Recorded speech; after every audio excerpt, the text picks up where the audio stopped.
Hello everyone, नमस्कार। हमारे YouTube channel में आपका हार्दिक स्वागत है। दोस्तों, आज की वीडियो में हम जानेंगे भगवान जगन्नाथ 15 दिनों के लिए रथ यात्रा से 15 दिन पहले क्यों बीमार हो जाते हैं। दोस्तों, आमतौर पर मनुष्य ही बुखार या किसी अन्य बीमारी की चपेट में आते हैं, लेकिन साल में कुछ समय ऐसा आता है जब भगवान जगन्नाथ भी बीमार पड़ जाते हैं और 15 दिनों तक उनका इलाज किया जाता है।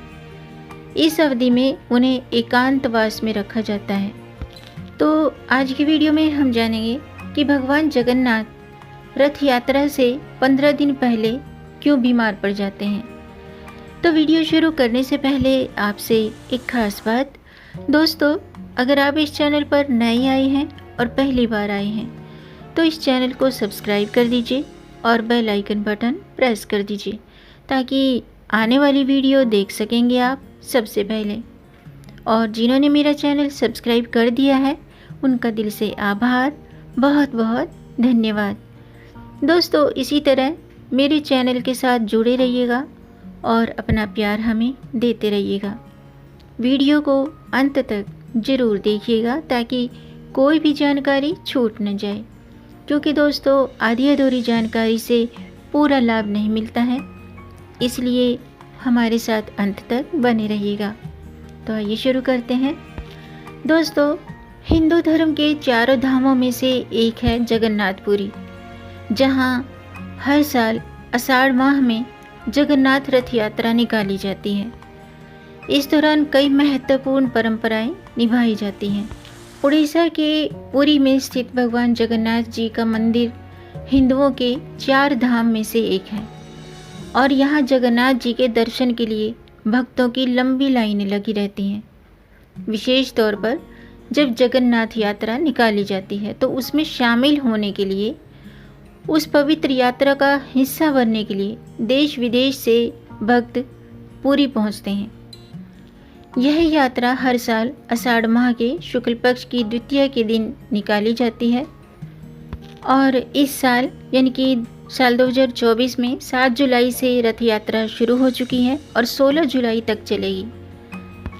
रथ यात्रा के महत्व को बताते हुए स्कंद पुराण में कहा गया है कि जो व्यक्ति रथ यात्रा के दौरान भगवान जगन्नाथ के नाम का जप करते हुए गुंडीचा नगर तक पहुँचते हैं तो उन्हें मोक्ष प्रदान हो जाता है, यानी कि वे पुनर्जन्म के चक्र से मुक्त हो जाते हैं। वहीं जो जगन्नाथ के नाम का जाप करते हुए इस यात्रा में शामिल होते हैं तो उनके सभी मनोरथ पूर्ण होते हैं। और ऐसा भी कहा जाता है कि रथ यात्रा के दर्शन करने मात्र से, सिर्फ और सिर्फ दर्शन करने से उनमें शामिल होना बहुत ही सौभाग्य की बात होती है। इससे संतान से जुड़ी समस्याएं दूर हो जाती हैं।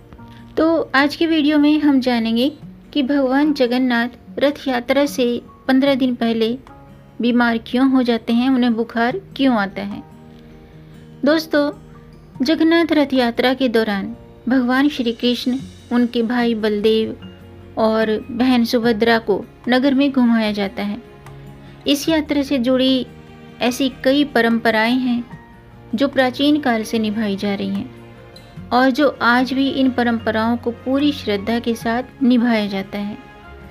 जगन्नाथ रथ यात्रा से पहले भगवान जगन्नाथ को 15 दिनों के लिए बुखार आ जाता है और ये परंपरा हर साल निभाई जाती है। इसके पीछे कई पौराणिक कथा है। एक पौराणिक कथा के अनुसार जब भगवान श्री कृष्ण अपने भाई बलराम और बहन सुभद्रा के साथ अपनी मौसी के घर पुरी गए थे तो वहाँ उन्होंने स्नान किया था, जिसके बाद तीनों भाई बहन बीमार हो गए थे और उन्हें बुखार आ गया था। तब उनके इलाज के लिए राजवैद्य को बुलाया गया। राजवैद्य ने उनका इलाज किया और 15 दिनों में बिल्कुल ठीक हो गए, जिसके बाद वे नगर में भ्रमण के लिए निकले। तो खास बात यह है कि आज भी जगन्नाथ यात्रा शुरू होने से पहले भगवान जगन्नाथ के बीमार होने की परंपरा को उसी प्रकार निभाया जाता है। इसके अलावा एक पौराणिक कथा ये भी है कि जगन्नाथ यात्रा शुरू होने से पहले ज्येष्ठ माह की पूर्णिमा तिथि के दिन भगवान जगन्नाथ, बलभद्र जी और सुभद्रा जी को 108 घड़ों के जल से स्नान कराया गया, जिससे सहस्त्रधारा के नाम से जाना जाता है। और ऐसा माना जाता है कि ठंडे पानी से स्नान के बाद तीनों बीमार हो जाते हैं और फिर इन्हें 15 दिनों के लिए एकांतवास में रखा जाता है और इस दौरान मंदिर के कपाट बंद रहते हैं। इस दौरान भगवान को आयुर्वेदिक जड़ी बूटियों से बनी दवाएं और काढ़ा दिया जाता है। 15 दिनों के बाद जब भगवान ठीक हो जाते हैं तब उनकी रथ यात्रा निकाली जाती है। इस दौरान हजारों की संख्या में भक्तों की भीड़ भगवान के दर्शन के लिए उमड़ती है। इसके अलावा एक पौराणिक कथा के अनुसार इसका दूसरा पहलू भी है कि उड़ीसा के पुरी में भगवान जगन्नाथ के परम भक्त थे, जिनका नाम था माधव दास। वो प्रतिदिन भगवान जगन्नाथ की भक्ति भाव से पूजा करते थे, आराधना करते थे। एक बार माधव दास को अतिसार यानी कि उल्टी दस्त का रोग हो गया और वे इतने दुर्बल हो गए कि चलना फिरना मुश्किल हो गया था, लेकिन क्षमता के अनुसार अपना कार्य स्वयं करते रहे और किसी की सेवा नहीं ली। माधव दास का रोग जब और भी गंभीर होता गया तो वो उठने बैठने में असमर्थ हो गए। तब जगन्नाथ स्वयं सेवक बनकर उनके घर पहुँचे और माधव दास जी की सेवा करने लगे। जब माधव दास जी को होश आया तब उन्होंने तुरंत पहचान लिया कि ये तो मेरे प्रभु ही हैं।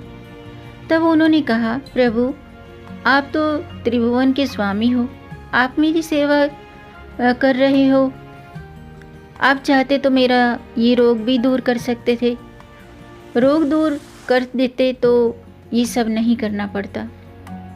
जगन्नाथ बोले, मुझसे अपने भक्त की पीड़ा नहीं देखी जाती है, इसलिए सेवा कर रहा हूँ।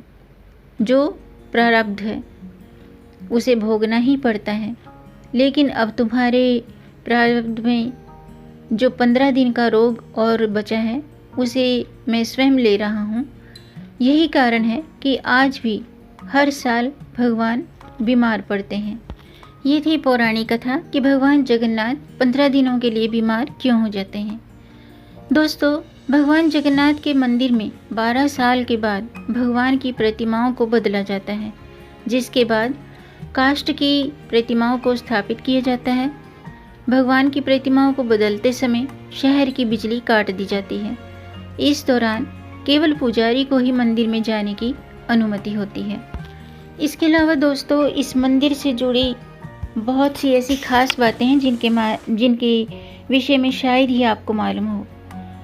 इस मंदिर से जुड़ी एक खास बात यह है कि दिन में किसी भी समय भगवान जगन्नाथ के मंदिर के मुख्य शिखर की परछाई नहीं बनती है। इसके अलावा भगवान जगन्नाथ मंदिर के 45 मंजिला शिखर पर स्थित झंडे को रोज बदला जाता है। ऐसा माना जाता है कि अगर एक दिन भी झंडा नहीं बदला गया तो मंदिर 18 सालों के लिए बंद हो जाता है।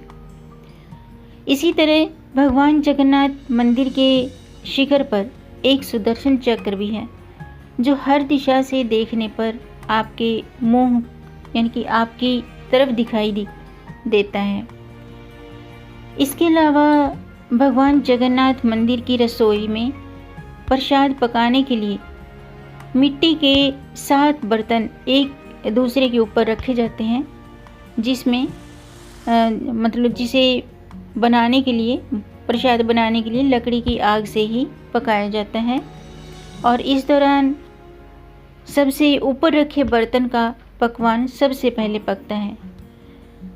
भगवान जगन्नाथ मंदिर के हर दिन बनने वाले प्रसाद भक्तों के लिए कभी भी कम नहीं पड़ता है।